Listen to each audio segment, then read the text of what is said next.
Hello. So I want to take a moment to connect with you on mechanics, the mechanics of the soul, the mechanics of the mind, because it ultimately helps you. I know it helped me shift my perspective and open up my feminine mind, my way of thinking in the feminine a little bit more clearly. At the end of the day, we know as far as we've gotten to this point that we are a soul, a bundle of energy that has gotten to birth itself into this 3D reality, right? It's a 3D reality, meaning we have taken our energy, spun it through Earth's gravity, manifested ourselves through DNA into this unique individual blueprint to express this consciousness of who we are, right? Right. So that being said, what is it that happens then once we get here and once we start to express the fullness of what we are all about? Well, when we come in, as you are aware from doing work and everything else, that there are belief structures that we've adapted. So if we envision ourselves as a ball of energy, our parents come into play and they impact our ball of energy or that core consciousness that we're bringing in. Friends begin to impact it. We may have experiences in life that are traumatic. Those will impact it. We may have a bad job situation that we can't overcome. That'll impact it. All of these things happen, right? As we talked about before, it's kind of like we've taken the essence of our consciousness and set it on a shelf, right? And we're in the process of reclaiming that, stepping back into our own inner authority. Well, as we do that, other pieces kind of get to fall by the wayside. The issue is that the mind has learned how to interpret and adapt things through having all of those other filters from everyone else on board. So I share this consciousness and this awareness because we get to, when we're thinking in the feminine mind, we get to really understand that our mind is just there to help us interpret energy. It's not the all-being. It's not the one who knows. Ultimately, the mind's energy field is a lot like, sometimes a good way to think about it is, have you ever seen someone pedaling a bicycle, but they're in a granny gear, like they're going at 1,000,000 miles an hour and they're working super hard, but they're not getting anywhere fast?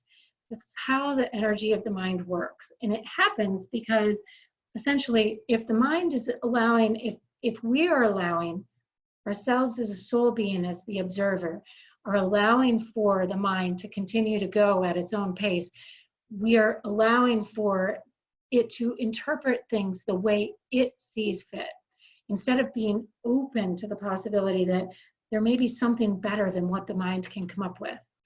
Take it back to the basics again, right? The gut has 10 trillion bits of information coming in per millisecond. I can't even comprehend that. The mind has a field that's running not at the pace of the iPhone charger, but like a lot slower than that, okay? We think that the mind is all being and omniscient and totally in control. Reality is it just likes to stay in control. Life in the context of the mind is about control.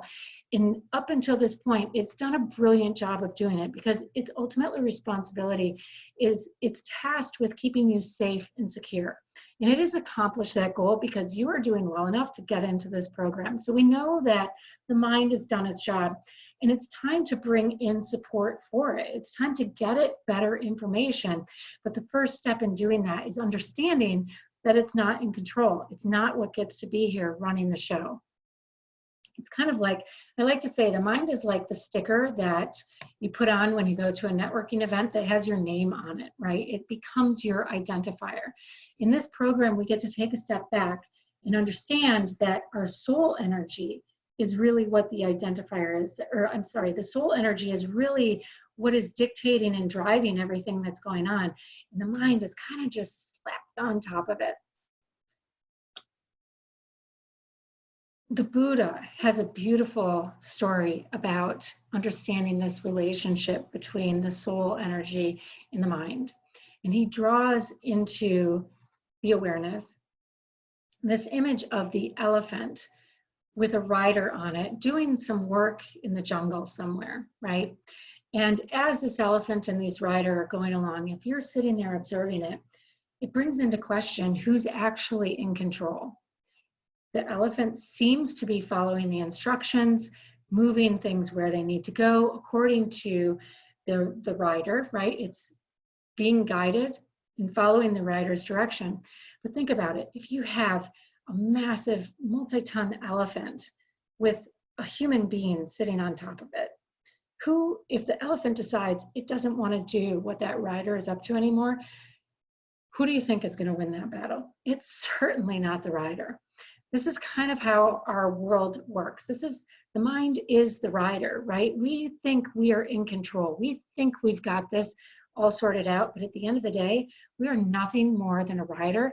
So we might as well get good at getting the information there so that we're always synced up and we're always in control with this massive energy that is ultimately influencing and guiding our daily lives.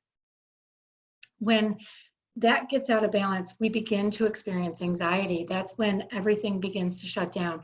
So I share this because it is a key component to really connecting with and understanding how to work with our intuition, really understanding that we get to create this and develop it as a mechanism to be like fully self-expressed and totally fulfilled and happy. And we get to choose what ultimately dictates and guides our life. We're no longer stepping into this awareness, we're no longer susceptible to all those other outside voices and influencers that have been like bombarding our energy system for eons and eons. So it's with that I'm going to jump into the next video. We're going to talk a little bit more about mechanisms we can use to actually turn the mind off and its reactionary response, which is to go into fight or flight. We're going to dive into some of those because for some of you, we can end up in a low level of reactivity where we think that it's all going on and we're in control, but we actually have a low-lying buzz of just dissonance and discord, and we're struggling to get this hooked up, and it's because there is a fight or flight response that's occurring. So we're going to dive into that in the next video. Talk to you soon.